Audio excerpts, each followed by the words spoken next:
మాఘపురాణం 23వ అధ్యాయం. మాఘపురాణం 23వ అధ్యాయంలో ఇంద్రుడు పారిజాత పుష్పాల మోహంలో పడి స్వర్గానికి తీసుకువెళ్లేందుకు ప్రయత్నిస్తాడు. కానీ శ్రీహరి పాదాలకు నమస్కారం చేయకుండా ఆయన నిర్మాల్యాన్ని దాటి పుష్పాలను కోయడానికి ప్రయత్నించడం వల్ల దేవతలు తమ శక్తిని కోల్పోయి భూమిపై పడిపోతారు. అక్కడ వారిని చూసిన సత్యజిత్తు వారి దుర్మార్గాన్ని గుర్తించి వారికి ఆహారం ఇవ్వకుండా నిరాహార దీక్షతో శ్రీహరిని పూజించి దేవతలకు శక్తి తిరిగి రావాలని కోరుకుంటాడు.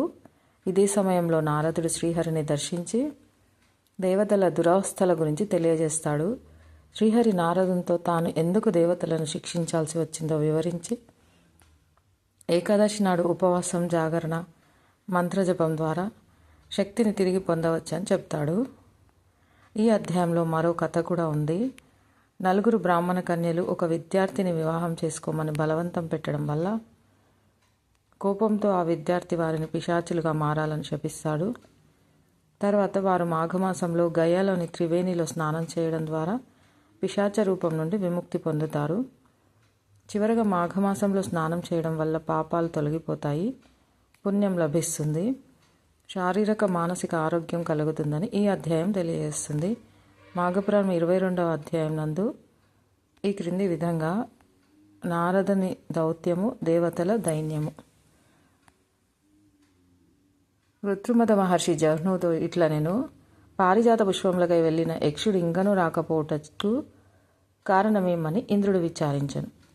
పారిజాత పుష్పంపైనున్న ఇష్టం అధికంగా ఆగుటచే తాను భూలోకములకు పోదలచెను. ఇంద్రుడు పారిజాత పుష్పములకై వచ్చుచు దేవతలను కూడా తనతో తీసుకొని వచ్చెను. సువాసనలు విరజమ్ముతున్న పారిజాత పుష్పములను చూచి ఇంద్రుడు, దేవతలు మహోత్సాహంతో పారిజాత పుష్పములను కోసిరి. పారిజాత వృక్షమునే స్వర్గమునకు తీసుకొని పోదల్చిరి. ఆ మహోత్సాహంలో శ్రీహరి పూజా నిర్మాల్యమును పాదములతో త్రొక్కి దాటిరి. ఫలితంగా దివ్యశక్తులను కోల్పోయిరి, శక్తి విహీనులైనారు. ఇంద్రాదులు ఇంకనూ రాలేదని మరికొందరు దేవతలు వచ్చిరి. పారిజాత వృక్షమును పెక్కలింపదలిచి యత్నించిరి. శ్రీహరి నిర్మాల్యమును దాటడం వల్ల వారును శక్తిహీనులై పడి ఉండిరి.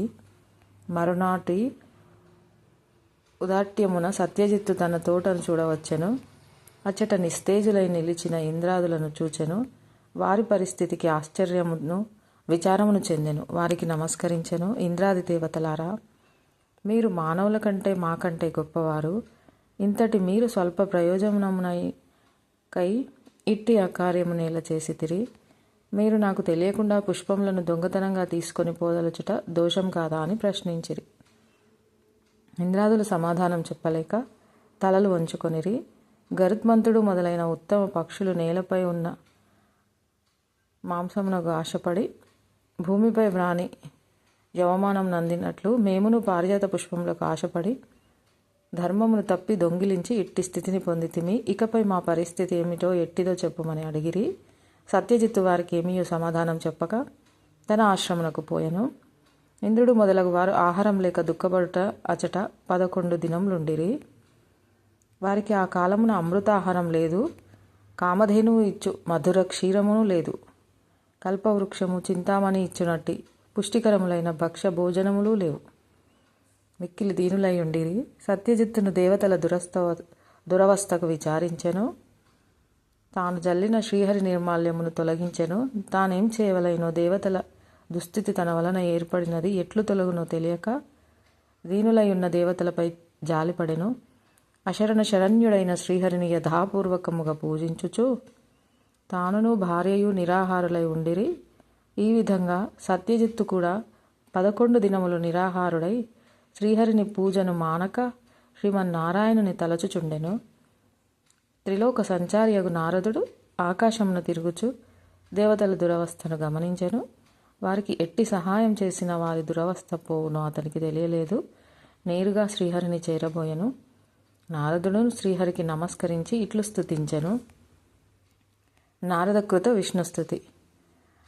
ఆర్తత్రాణపరాయణాయ భవతే నారాయణాయాత్మనే గోవిందాయ సురేశ్వరాయ హరయే శ్రీశాయ చేశాయ చ మిత్రానేక హిమాంశుపావక మహాభాసాయ సాధ్యప్రదే श्रीमत्पङ्कजपत्रमेत्रनिलसत्कृष्णाय तुभ्यं नमः। अच्युतायादिदेवाय पुराणपुरुषाय च सर्वलोकनिधानाय नमस्ते गरुडध्वज।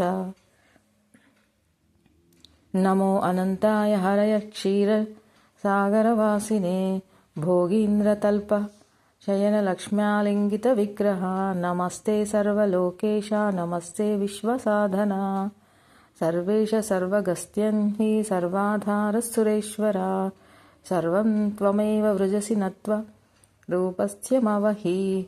पुरुषापि गुणाध्यक्ष गुणातीतस्नातनः। परब्रह्मसि विष्णुस्त्यं ब्रह्मसि भगवान् भवः। सृष्टिस्थितिलयादीनां कर्ता त्वं पुरुषोत्तमा। त्रिगुणो सिगुणाधारस्त्रिमूर्तिस्त्यं त्रयीरमः। आसीत्यन्मायमा सर्वं जगत्स्थावरजङ्गमं। त्वमेनैकार्णवे जाते जगत्यस्मिन् जगत्पते। जगत्सहृद्य सकलं प्रीत्वा भावेहनेतु भासकः। त्वमेव सर्वलोकानां माता त्वं न पिता विभो। गुरुस्त्यं सर्वभूतानां शिक्षकस्फुदायकः। प्रतिष्ठितमितं सर्वं पूर्णं స్థావరజంగమం। ప్రసీద పాలయ విభో నమస్తే సురవల్లభ। నారదుని స్తుతిని విని సర్వజ్ఞుడగు శ్రీహరి ఏమియును ఎరుగని వానివలే, నారదా స్వాగతము. ఇప్పుడెందుకు ఈ స్తుతి? నీకేమి కావాలనో చెప్పుము. ఏమి చేసిన నీకు సుఖమగునో అది ఎట్టిదైనను దేవాదురులు సాధింపజాలనిదైనను నీకు సమకూర్చెదను చెప్పుమని అడిగెను. నారదుడును తల వంచి, ఇంద్రాదులు చెడు పనిని చేసి ఆపద పాలైరి. భూమి యందు పారిజాతము వృక్షమొకటి కలదు. దాని పుష్పముల సౌందర్య సువాసనలకు విస్మితులై వాని యందు ఇష్టపడిరి. ఆ పుష్పములను ప్రతిదినం దొంగిలించుచుండిరి. ఆ పుష్పములకై మిక్కిలి ఇష్టపడిన రంభ మొదలగు అప్సర స్త్రీల కోరికలను తీర్చుటకై ఇంద్రుడు దేవతలతో పాటు వెళ్ళి ఆ పారిజాత వృక్షం వద్ద అగ్ని సమీపంలో రెక్కలు కాలి పడిన మిడతవలే దేవతాగుణములతో పడి ఉన్నాడు. అమృతాహారులైన ఇంద్రాది దేవతలు 11 దినముల నుండి నిరాహారులై దీనులై పడి ఉన్నారు. భగవాన్ శ్రీమన్నారాయణమూర్తి నీవిప్పుడు వారిని దయయుంచి రక్షింపవలెనని నారదుడు కోరెను. నారదుని మాటలు విని శ్రీహరి, నారద, అమృత కలశం నుండి తొనికిపడిన 2 బిందువుల అమృతమే పారిజాత వృక్షముగాను తులసిగాను అయింది. అనగా ఆ 2ను అమృతం నుండి పుట్టినవి. 2 మిక్కిలి పవిత్రములు. సత్యజిత్ అనువాడు ఆ మొక్కలను సంరక్షించును. తుదకు అది ఒక మనోహరమైన పుష్పవాటిక అయ్యను.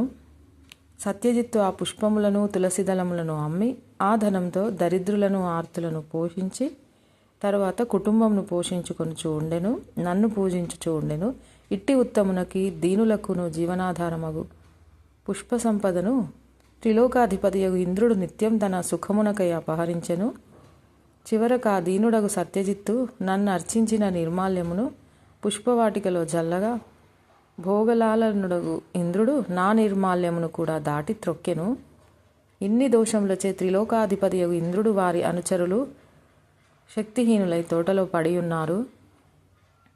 నన్ను పూజించిన నిర్మాల్యమును తెలిసి కానీ తెలియక కానీ దాటిన తొక్కిన ఎంతటి వాడైనను అంతటి శక్తిని కోల్పోయి దీనుడు కాక తప్పదు. ఉత్తముడైన ఆ సత్యజిత్తు ఇంద్రాదుల దైన్యమునకు బాధపడుచు ఏం చేయవలెనో తెలియక తానును భార్యతో పాటు నిరాహారుడై నన్ను అర్చించుచు నన్ను స్మరించుచున్నాడు. ఆషాఢయుక్ల పాడ్యమి మొదలు నేటి వరకు 11 దినములు దేవతలు అమృతపానం లేక నిరాహారులైరి. సత్యజిత్తును వారిని చూచి భార్యతో పాటు నిరాహారుడై ఉండెను. దేవతల పుష్టికై నన్ను ప్రతిదినం అర్చించుచూనే ఉన్నాడు.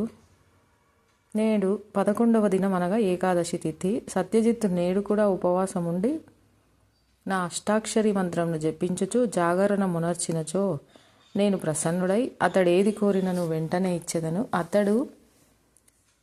అతడే కాదు, ఎవరైనను ఏకాదశి నాడు ఉపవాసం ఉండి జాగరణ చేసి నా మంత్రంను జపించినచో వారికిని కోరిన దానిని ఇచ్చేదను అని విష్ణువు సమాధానమిచ్చెను.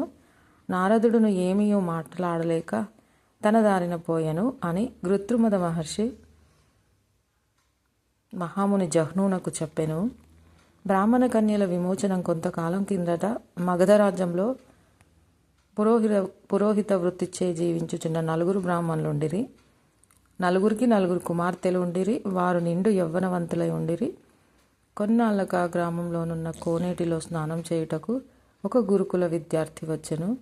బ్రాహ్మణ కన్యలు ఆ యువకుని అందం చూసి మోహించి అతన్ని సమీపించి చుట్టుముట్టి మమ్మల్ని వివాహం చేసుకోమని బలవంతం చేయగా ఆ బ్రాహ్మణ విద్యార్థికి అతని విద్య పూర్తి కానందున వారి కోరిక నిరాకరించెను. అంతా ఆ కన్యలు కోపంతో నీవు పిశాచివి కమ్మని శపించగా ఆ విద్యార్థి కూడా మీరు కూడా పిశాచులగుదురుగాక అని ప్రతిశాపమిచ్చుటచే వారంతా పిశాచ రూపములతో ఆ కొలను వద్దనే ఉండి అందరినీ బాధించి ఆహారం దొరికితే పెనుగులాడుకుంచుండిరి.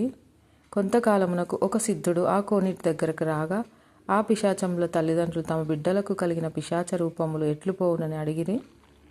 ఆ సిద్ధుడు వీరందరి చేత మాఘమాసంలో గయలో ఉన్న త్రివేణిలో స్నానం చేయించినచో వారికున్న పిశాచ రూపం తొలగిపోవునని చెప్పగా వారు అట్లు చేయుటచే ఆ 4కి యథారూపములు కలిగినవి. అట్లు జరుగుట మాఘస్నానమే కారణము.